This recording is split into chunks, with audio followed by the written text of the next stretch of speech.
This is the third son. Okay, so we're on Pasuk base. Vayugad liYoav Hinei HaMelech bocher vayisabel Avshalom. Yoav found out, it was told to Yoav, that David is crying and mourning over Avshalom.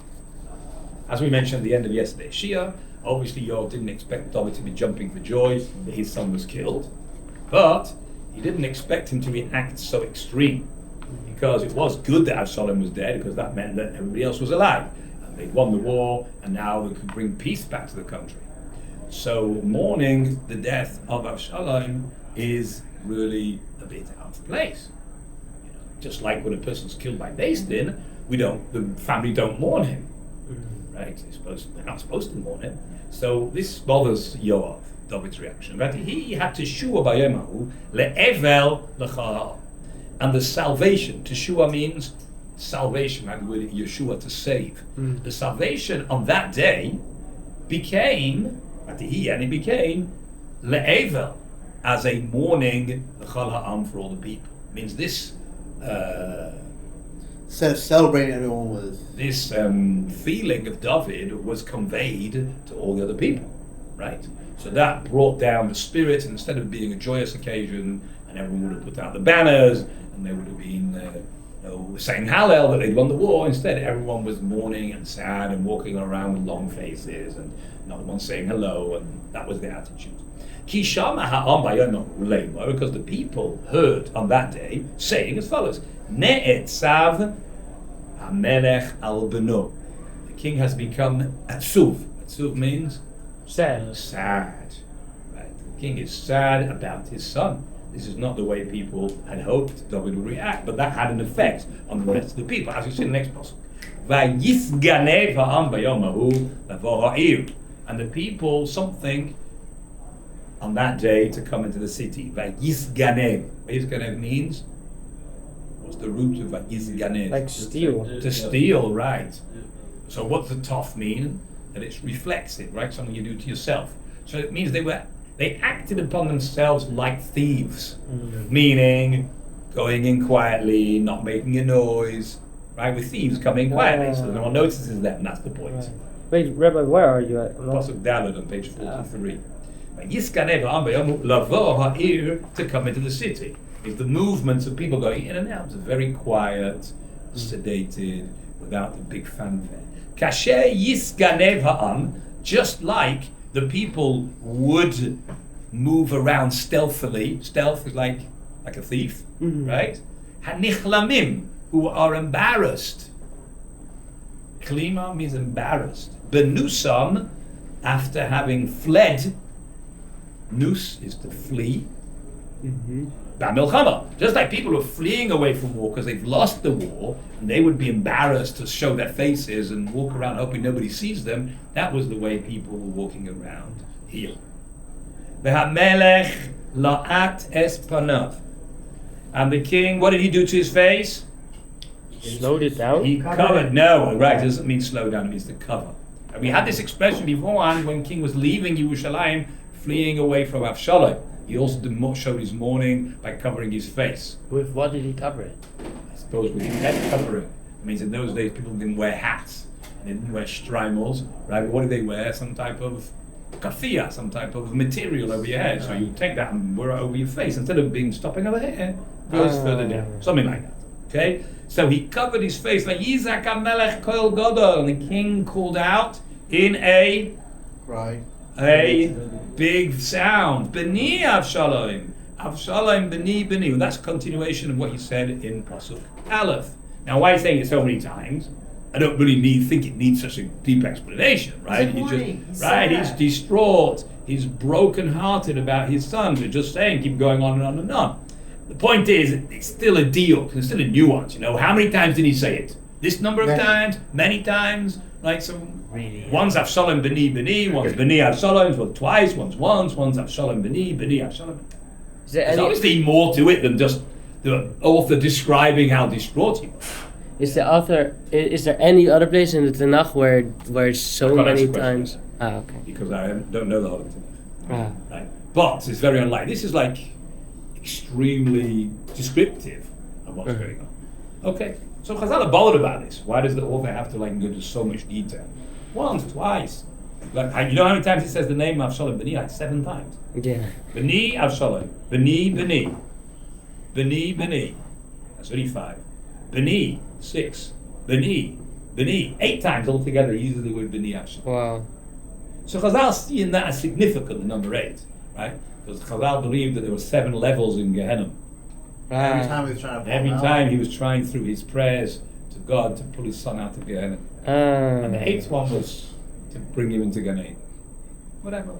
I don't really understand how that works, so I can't philosophically explain it. But wouldn't he already go through, in a year, go through all Yeah. Yeah, don't they say? Not everybody. Anyway, you want to wait till a year in Gehenna? You know what it's like? He needs it, he deserves it. He needs it. But David doesn't want him to go through it. But that's another question. Why is David praying for his son? He needs to be in Gehenna. Those are 2 different questions, right? But to wait a year isn't the question. Anyway, a year's no guarantee for a year. That's only standard people. Right. Yoav came to the king to the house, wherever he was. It wasn't the palace, it was in Machanaim, wherever it was, where the king was. You have done something to the face of all your servants today. Hovashta. Which word? Lilbosh? Lil Bosh, there'll be a lamed then. Right. No. What do you think the word root is? The word Busha. Busha, very good. It's not from the word Yavesh, from the word Busha. You've made us all embarrassed. Okay? Hovashta, you embarrassed us all. In what sense? I was going to explain himself. Kol avadech, of all your loyal servants. Hamemaltim es nafshecha. Now, lehimalet means to escape, right? Those who helped you. Hamemaltim means they made you escape. They escaped you. I don't know, you can't say it. They helped you to escape. Es nafshecha, your life. Es nefesh banecha, and the soul of your sons. U'bneisecha, and your daughters. The nefesh nashecha, and the lives of your the wives. There's nefesh pilagshecha, and your concubines. These people, your servants, the one who saved you, means all of your family would have been wiped out by Avshalom. Now, we know that for sure. That's Yoav's claim, right? And that's possibly why Yoav killed Avshalom, because that's what he felt Avshalom would do. Again, we're not sure what really Avshalom was planning to do, because we talked about Hushai's plan and this one's plan. Could have been he just wanted to. No, we said he could have been king, and then he told his father to go into town. We don't know, right? So that was putting that idea into Avshalom's mind by setting Hushai there. Yoav wasn't prepared to take that risk, right? He felt that if Avshalom, the only way for Avshalom to take control and to feel he's got strong control is to wipe out any opposition. Right. And he's going to kill you and all your daughters and your sons and all your wives and all your concubines. There's going to be nobody left, right? And we, your servants, helped you escape from this threat. And then what? Le'ahava esonecha means you've embarrassed us. Who are we? The ones who helped you escape from this threat. And what have you done? Le'ahava esonecha, to love those who hate you. L'lisno, and to hate esoavecha, those who love you. Oh, wow. How do I know that? Why has Yoav got the right to accuse David of that? Ki he gathered to hayom, because you've said today, not in many words, but by your actions you have said today, Ki ein lecha sarim, you have no off ministers, v'avadim and servants. None of those are important to you. They're not your servants or ministers. Ki yadati hayom, because I know today by your actions. Ki lu means To him? no, that's lo. Lu means if only. Ah. If only Avshalom chai, if Avshalom would be alive, v'chulanu hayom meitim, and all of us today would be dead, ki az yasha beinecha, that would be straight in your eyes. You'd be happy with that. Because that's the only other possibility, says Yoav. If your Avshalom had lived, we would all be dead. So, and since this bothers you, and you're mourning the death of Avshalom, you obviously think that the better thing would have been that we would all be dead, and Avshalom would be alive. So therefore, you're showing by your mourning, your actions, that you have no loyal servants who don't care about them. As far as you're concerned, they're worthless. And you show that you love those who hate you, and hate those who love you. Because we're the ones who love you, and you hate us. And Avshalom is the one who hates you, and you love him. Okay? Yes. That's why we are embarrassed. You've embarrassed us because all we did for you was worthless. And we're bad people and we didn't do your will. Yeah. I mean, it's a bit funny coming from Yoav because the other side is David's opinion. I mean, David had an opinion here. I don't know if it was right or wrong, but David's opinion was that we should leave Avshalom alive and we'll work things out between the two of us somehow, right? But Yoav's opinion, and it shows Yoav's not just, ignoring David's opinion. He's disagreeing with David's opinion, right? He's saying, I think you're wrong. I know that's what you wanted, but I disobeyed orders because I feel that your orders were bad. Leaving Avshalom alone, even if we'd won the war, would have risked the possibility of a future rebellion. And you wouldn't have got peace with him, he would have just rounded up the troops again and you'd have been dead. So this was not, Yoav didn't explain all that to David because Yoav didn't admit he killed them even. As we already said yesterday, we don't know if actually David knows that Yoav had killed him. Yoav didn't go out telling anybody, right? It's possible he guessed. We don't know. Okay, but either way, what he's saying, the point is, its message is that you're embarrassing us all, loyal people who love you, and you are got the wrong way to understand the reality. But Ato, so now listen, this is the way, basically he's talking to the king like this. Yeah. Come, get up, say, go. He's giving orders to the king. Say, go out, v'daber and speak alein avadech. He's not saying, I think you should do as follows. I'd like you to do, please. No, he's ordering the king. Now to do that, you either have to have a lot of chutzpah, He does. right? Or you have to have a lot of power. Which he And does. maybe if you have a lot of power, you could be a lot of chutzpah, right? Now, it's possible he has a lot of power. We don't know this for sure, because being the head of the army, sometimes the armies are more loyal to their commanders than they are to the king. Does happen, right? Well, that's what makes a coup, right? When the army gets rid of the government, right? So it could be that Yoav's chutzpah is backed up by his knowledge that he has the ability to control the forces better than David. Right. Which is why, if you remember when he killed Avner, David didn't do anything about it. David said, I'm young, inexperienced, and Yoav is much stronger than me. So, now this is many years later, but David may feel the same. I mean, Yoav might feel the same. They haven't seen David's reaction yet. Yoav might feel that he has the ability to threaten David. So that's he says, get up and go out and speak to the heart of the people. Ki b'Hashem nishbati. Because I swear by God. He's now swearing in God's name. Ki ein chayotze. That means if you don't go. I mean, if is mistab, but it means ki ein chayot. If you don't go, im yalen ish itcha halayla. That means no man will stay with you tonight. If you don't go out now, I will encourage all the people to leave you, and you'll be left here on your own like tonight. Wow. We will all desert you. V'ra'a lecha zois, and this will be bad to you. Means if we all desert you and you'll be left on your own, this will be the worst thing that ever happened in your life. I mean, not really true, because David was deserted by his family, by his father, and he was sent out to die looking after the sheep. Remember we talked about this, right? So I feel to look after the sheep. That's why his brother sent him out to look after the sheep, because they thought he was a mamzer. He wasn't even their brother. He was just an illegitimate son of their mother, right, who had committed adultery. And they said, well, the best way to get rid of him is send him out to look after the sheep, some lion or bear or tiger. Lion or tiger or bear. Well, we'll get him there, right? You know what they're talking about? It's the Wizard of Oz. It's a film. The lions or tigers or bears. Oh, lion. Okay, whatever. Okay, so the point is, but I feel that the reason why Yoav is claiming this will be the worst thing that happened to you in your life is because it's one thing to be rejected as a young boy. But once you become king, and then to be rejected, that's a really different story. Once you get used to being king with hundreds of thousands of supporters who cheer you every time you stand on the balcony and wave to them, right? David HaMelech, whatever they shout there, right? So that's not going to be the same thing.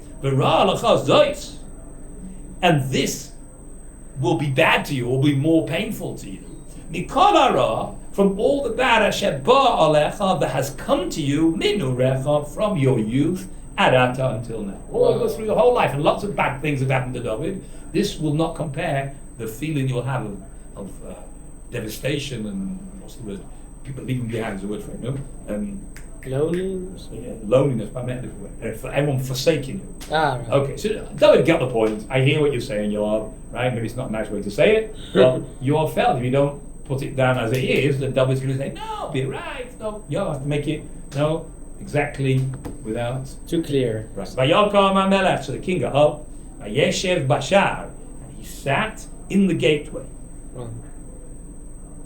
of the town Machanaim. He gave unto all the people that said, Leimov, this is what they said. Hine HaMelech Yoshev Bashar. Behold, the king is sitting in the gateway. Yavoy Chol Ha'am, and all the people came before HaMelech in front of the king to greet him.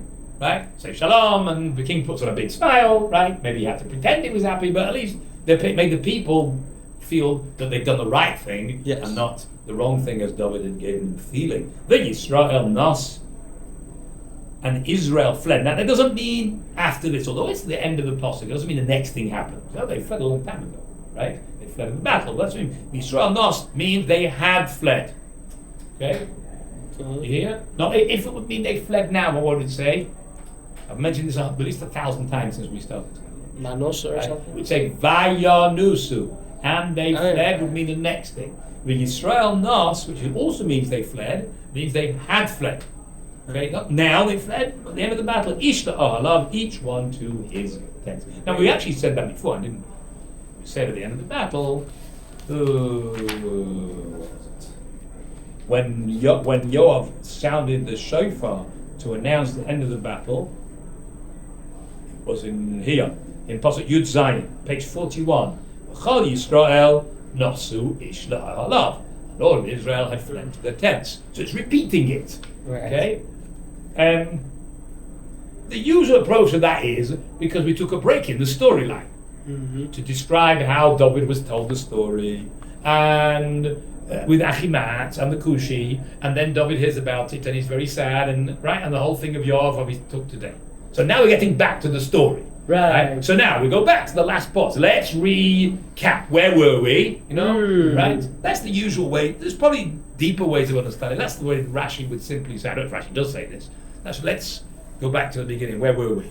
Okay, where were we? We were that the Jews had fled, each one to his tent. Wait, all of Avshalom's all Avshalom's troops. So not David's troops? No.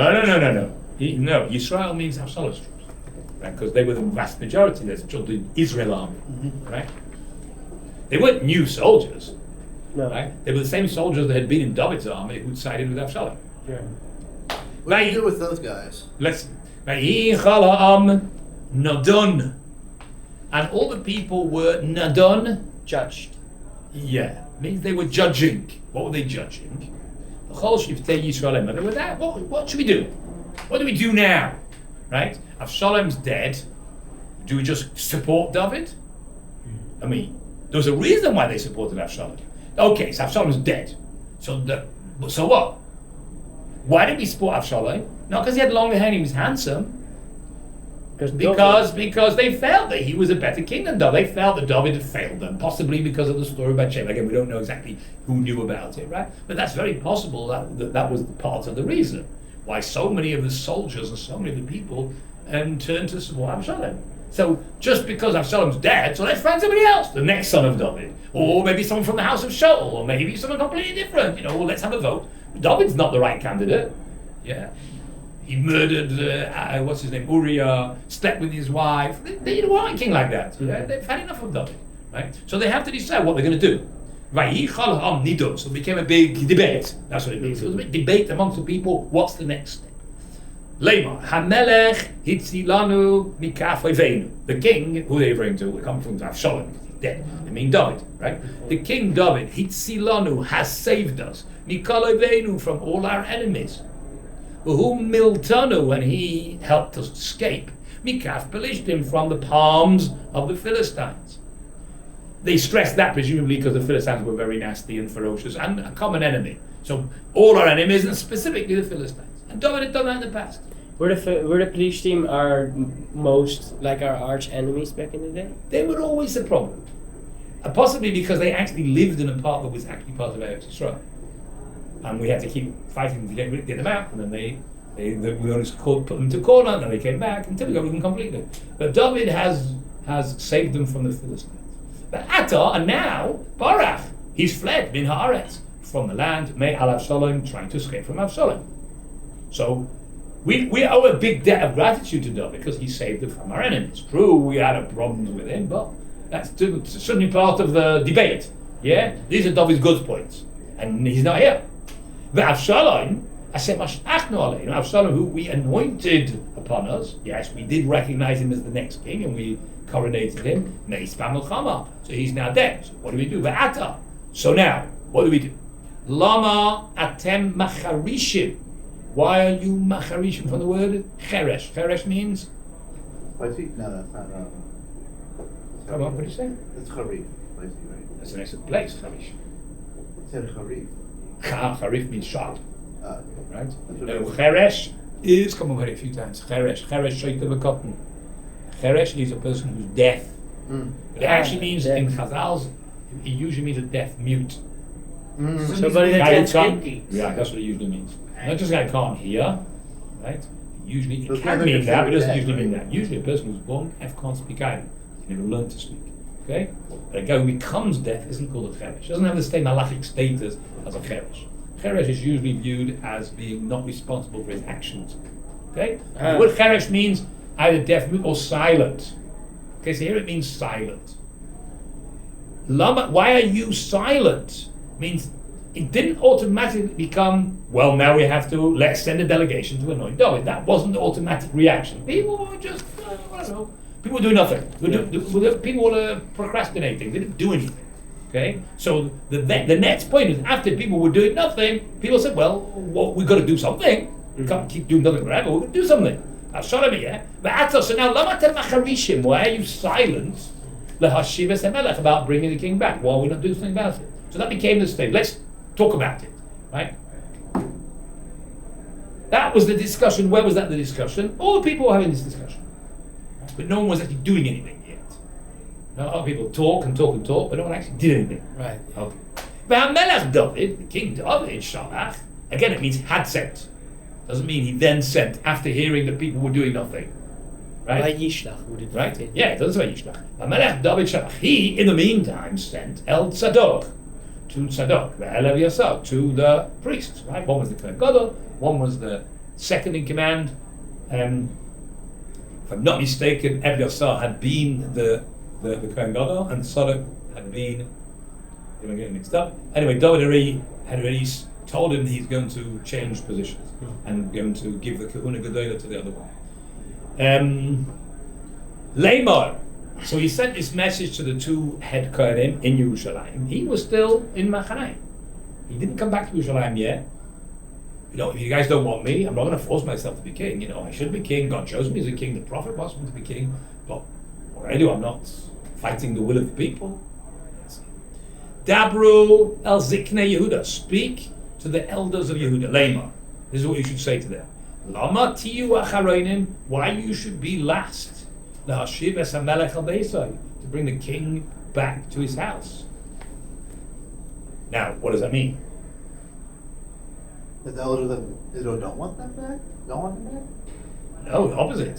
It means if he's saying the elders of Yehuda are last, he must have heard that the elders of the other tribes were already thinking about bringing him back. He a lot in the grapevine, he heard there was some talk about it. So now he says, well, if you guys wait, you're going to be the last guys. You should be the first guys, because you are the natural, what's the word? Natural... Cousins? No, natural... Progression? No, they are his cousins. There's his natural, loyal... Subjects. People. Coalition partners. With the people, I want a different word, whatever, my English is awful. Because David is from Yehuda. David's from Yehuda, so they're the ones who would naturally want him back. Although And they're not doing anything. The only ones who are actually doing anything, or talking about it at least, are the people from the other people. Also, they were the ones following him when he first was anointed. Yeah, at first, right. The first 7.5 years, he was king over there, right? On the other hand, they could have been Avshalom's big supporters as well. We don't know that. It wasn't they would, you know, if the choice is between David and someone from Shaul's family, then they would support David. But between David and Avshalom, they probably, most of them supported Avshalom. Right. They were just as close to Avshalom as they were to David, right? And they had their grievances with David, whatever they were, right? So, but now Avshalom's dead. So now what are you going to be? So David saying I hit. So that's why it's a bit interesting to me that it actually says Melech David Shalach, because he actually only did this after you heard. Because it says Udevar Kol Yisrael Ba, the matter of all Israel had come El HaMelech El Beisai. It means the matter, meaning the discussion amongst the people that they were thinking about it, had come to David's Ear. and he didn't want the Yehuda to be left out of this, right? So he sent a message to Yehuda saying, why you want to be last? Achayatem, you're my brothers.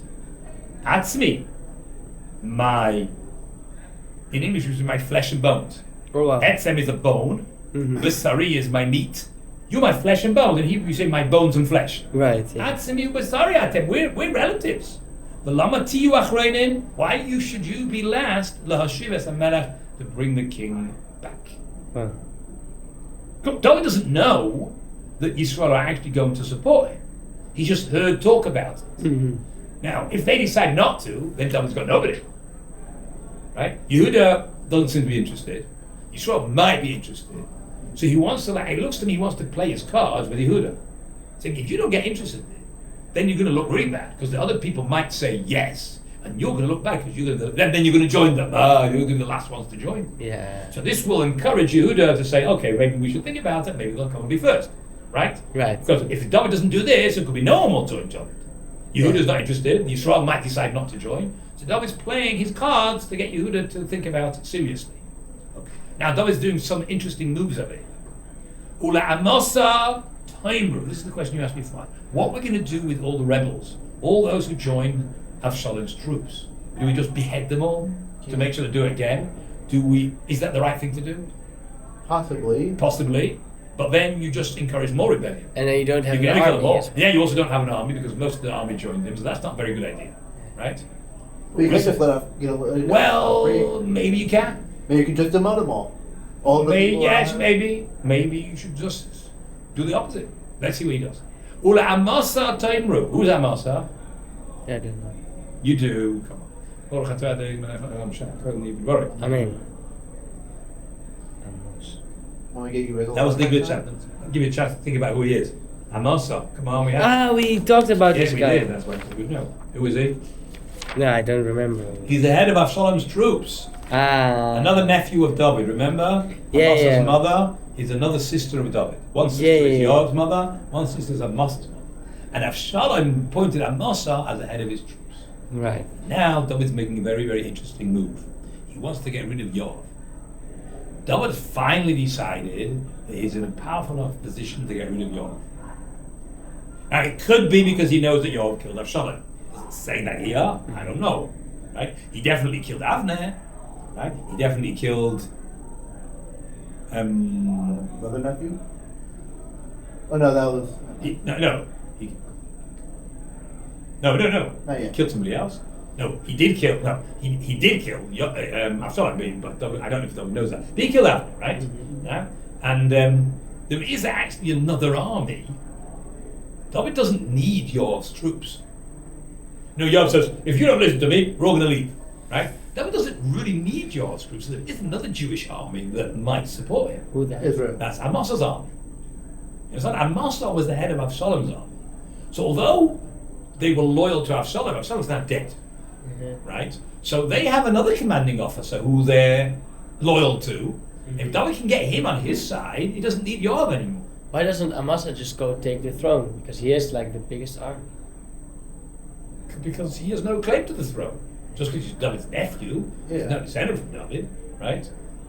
He probably doesn't want the throne. He'd much rather just be the chief general, just like Yoav take the throne. The king's the king, right? The only one who had his eyes on the throne was Avshalom, who was, by the way, David's son, right? In line for the throne, just he felt that David's not going to give it to him because David says, I don't want to see you. Remember when he came back from Shiur? So he knows that David's not going to give the throne to him. But nobody else can take the throne. Like, you don't understand royalty and you think that just someone's going to take it, right?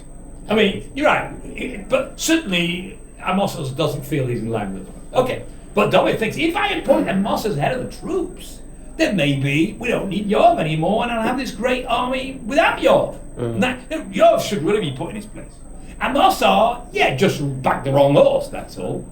He thought that David should be kicked out, And now he finds out that God was on David's side. Okay, fine. So he was backing the wrong one. But that doesn't make him evil. Avshalom might be. Avshalom was cunning enough to trick everyone into following him. So I must have made a big mistake, right?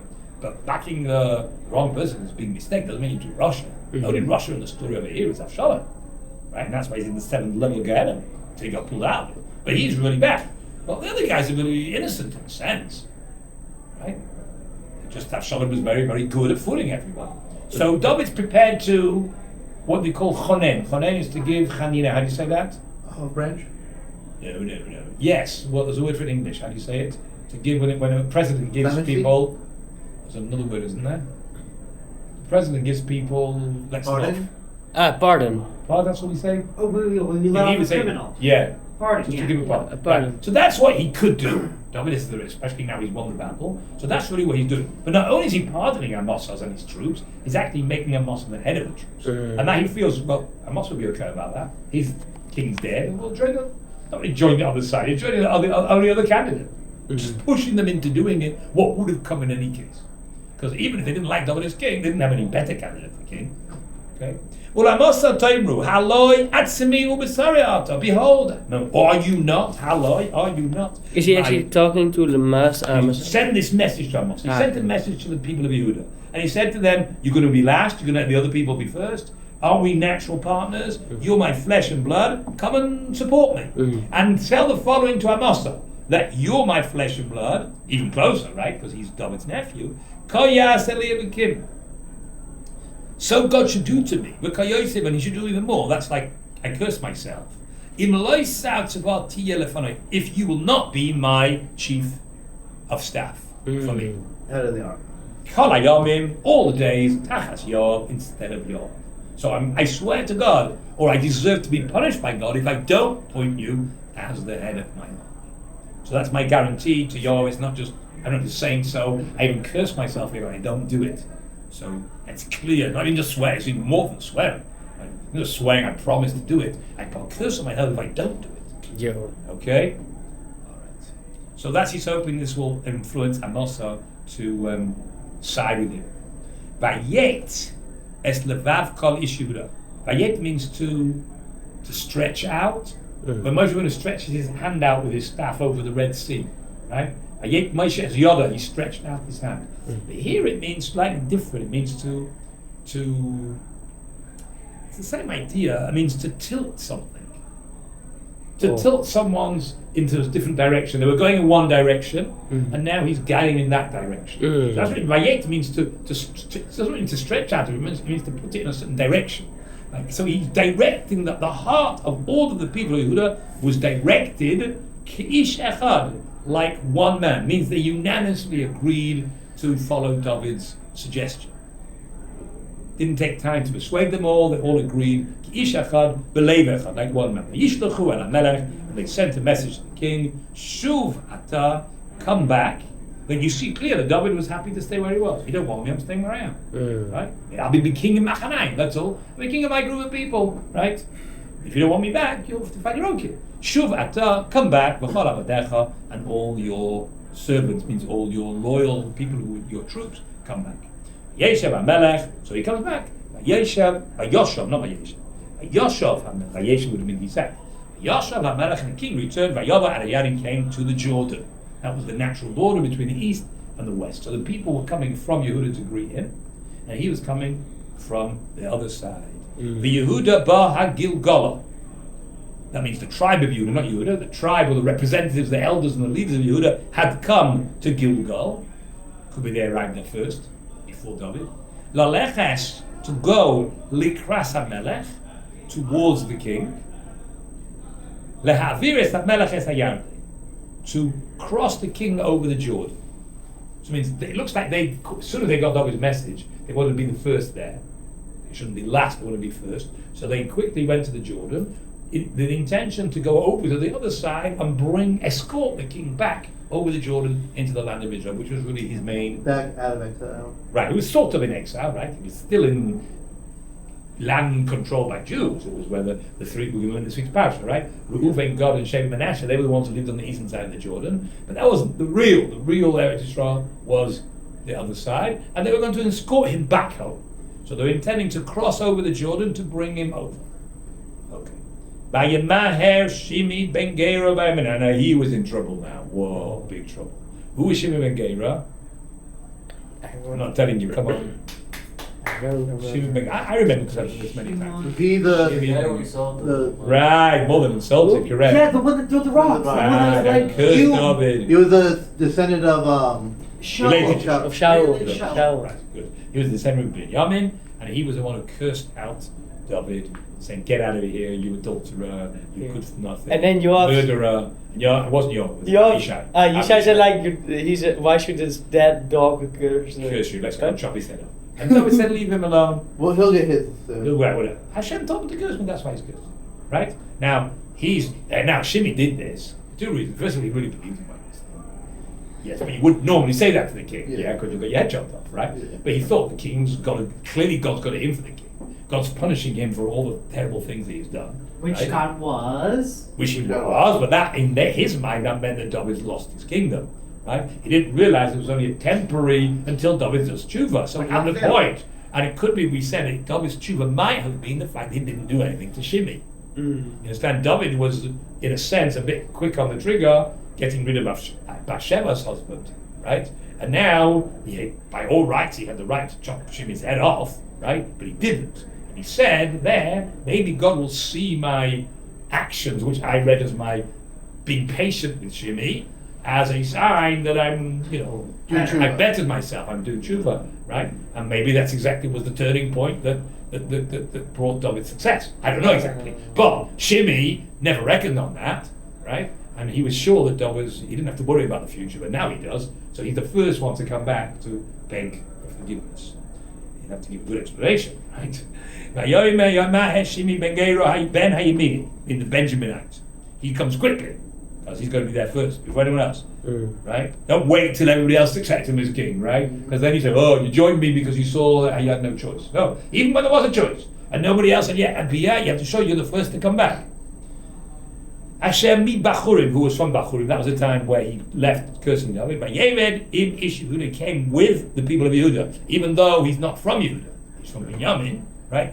And maybe he would try to beat them, but they were there first, and he came with them, Mikras Melech David, towards the King David. Yeah. Ve'elef Ish Imai mi Binyamin. He also had 1,000 men with him from Binyamin. Oh, wow.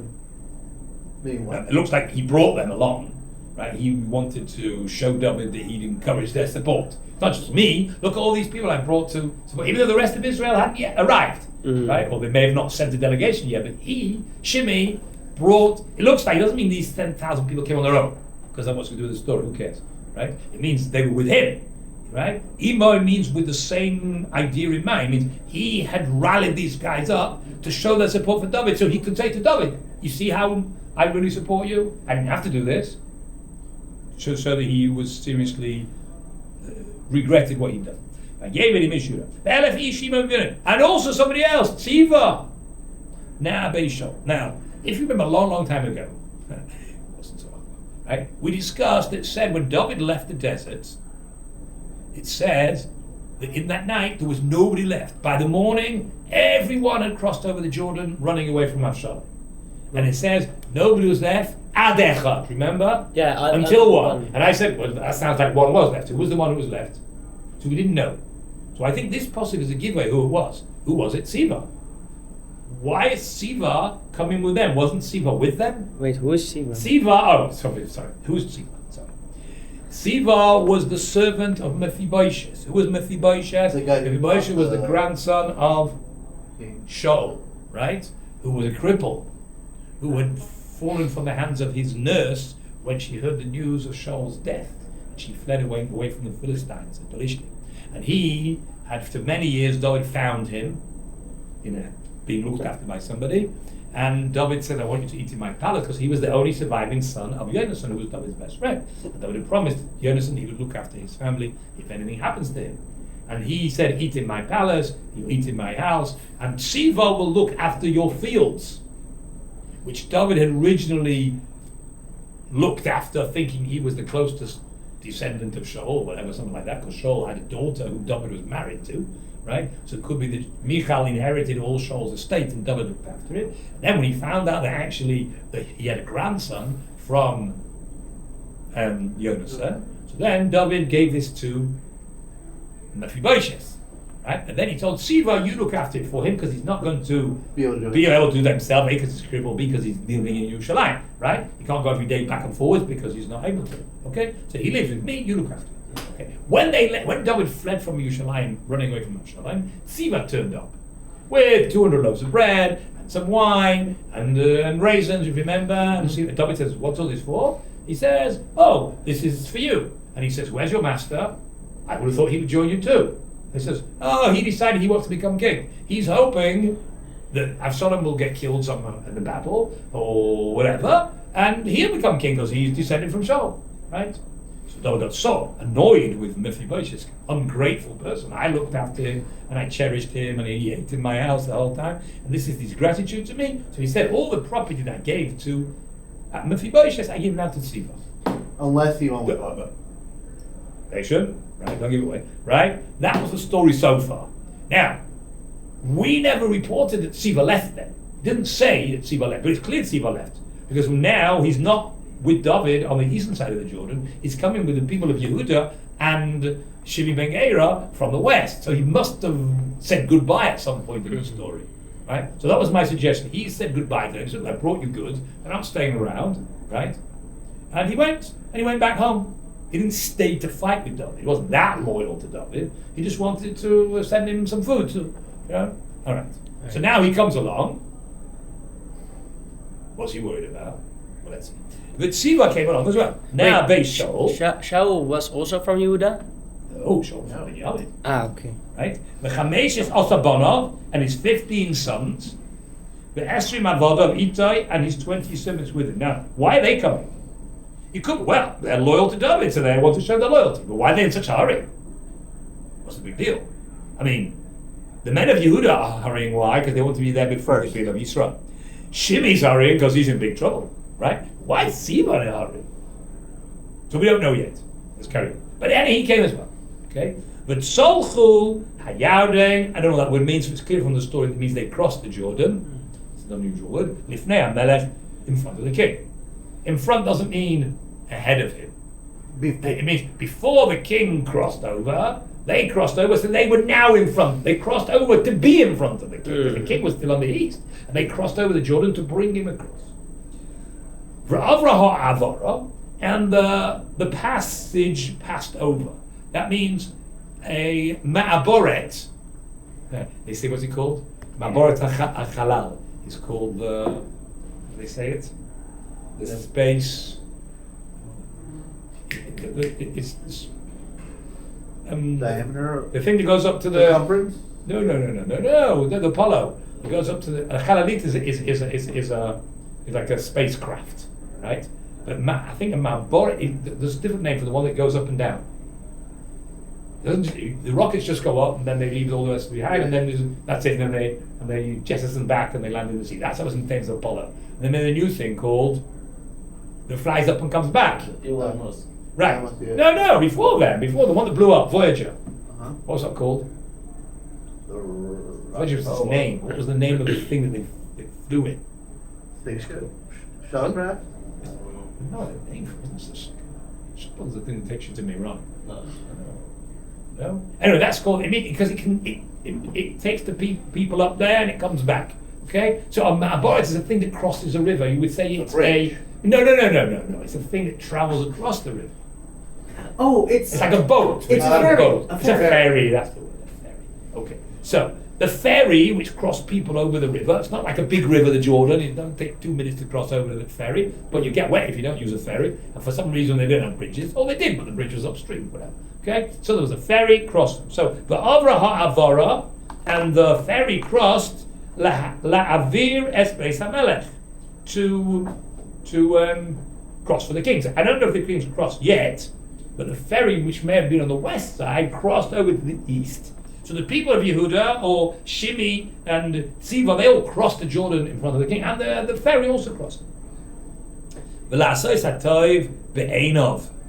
and to do that which was good in his eyes. It's a strange statement. I mean, what was good in the eyes of the king? I mean, the king wants to cross over, right? But just saying, he went over to bring the king over, right? The king would then do, once he was in the land of Israel, be able to do what was what he felt was the right thing to do. I'm not sure what he's trying to say. The Shimi ben Gera, so he's the first one to entreat, ask for his life. Nafal lifnei HaMelech, fell in front of the king, but Avrah by Yarden, when he crosses over the Jordan. Could it mean that Be'enav means like talking to God, talking about God? Hatov Be'enav. God wasn't mentioned in the sentence. You know, it might be a remez to that, but it's not a pshat. Okay. Right? Okay. The Shimi ben Gera nafal lifnei HaMelech, he fell to the ground in front of the king. But Avrah by Yarden, when he crossed the Jordan, it sounds like as the king was crossing the Jordan, but he was in a boat. So what's Shimi doing?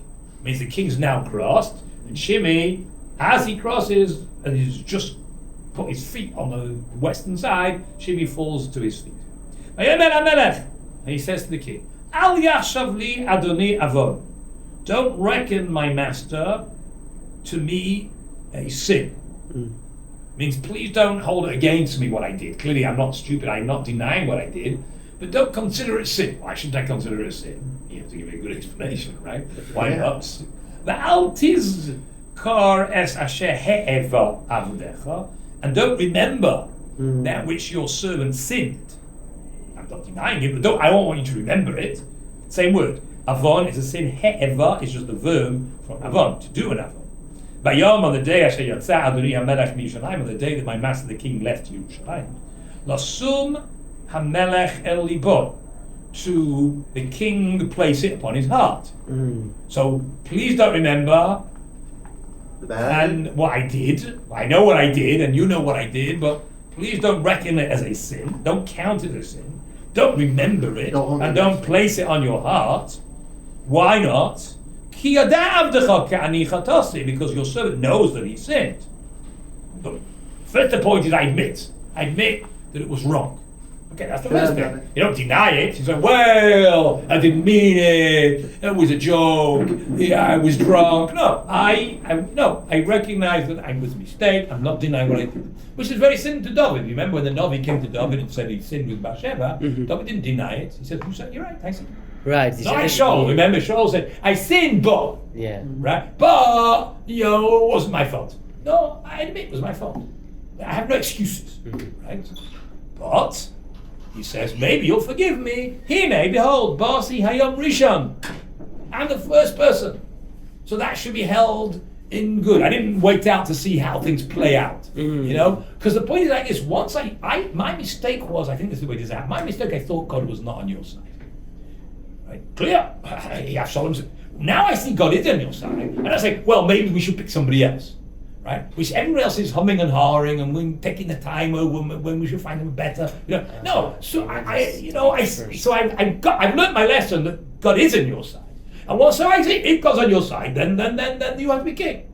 So I'm the first person. So it's like maybe you can forgive me. It's a weak point, but there's a certain point in that. Yeah. That he doesn't make the same mistake twice. Whereas everybody else was thinking twice about it. We're not in a hurry to bring David back. I'm the first guy to come back. Okay? I came to the whole base of the house of Yosef, which is the enemy in a sense. Because Yosef's house is the one against Yehuda. What was the fight between Yosef and Yehuda? So Binyamin, right? Yosef doesn't mean, he happens to be from Binyamin, not from Yosef. Right? But the house of Yosef means the family of Rachel, which is either Yosef or Binyamin. The kingdom out of Yehuda, which is the tribe of Yehuda, everybody else other than that is called the house of Yosef.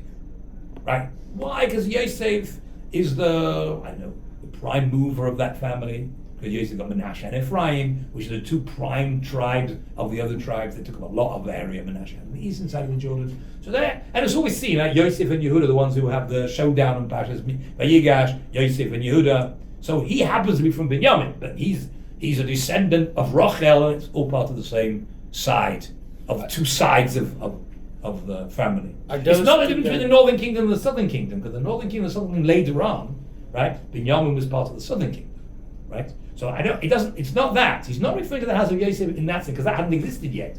And by the time this book was written, right, there was no such thing as the northern kingdom. Right? The northern kingdom was only later on in the times of after Shaul HaMelech died. Right? Shaul HaMelech's son, then it's split. It's seen as the house of Yosef because it's Rachel and Leah. You get it? Yeah. That Yehuda's from Leah and Yosef and Binyamin are from Rachel. So I'm the first of the house of Yosef to come along. He's not actually from Yosef. Are those two like the main power? Yes, correct. From Yosef and from- Yehuda. Right. So he's not from Yosef, but it's Binyamin. That's the same. You get the point? It's the same family. They're all from the same family, but the same mother as well. Yosef and Binyamin are the brothers. Loredes to come down, Likras David HaMelech to greet my master the king. So maybe you'll be nice to me. Wow, it's over time. I'm sorry, I didn't realize. Okay, that's it. Today. Tomorrow there's no class.